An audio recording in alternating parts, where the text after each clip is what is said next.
Well, I'm on the way to the panhandle for a donkey, and look at my tire.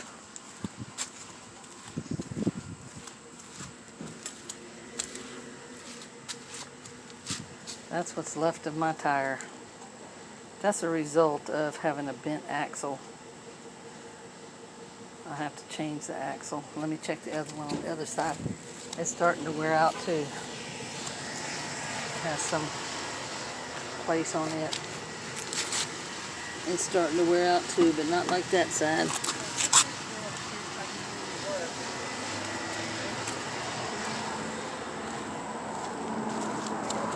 So I'm at this tire store. Nice guy waited for me to get here to change my tire.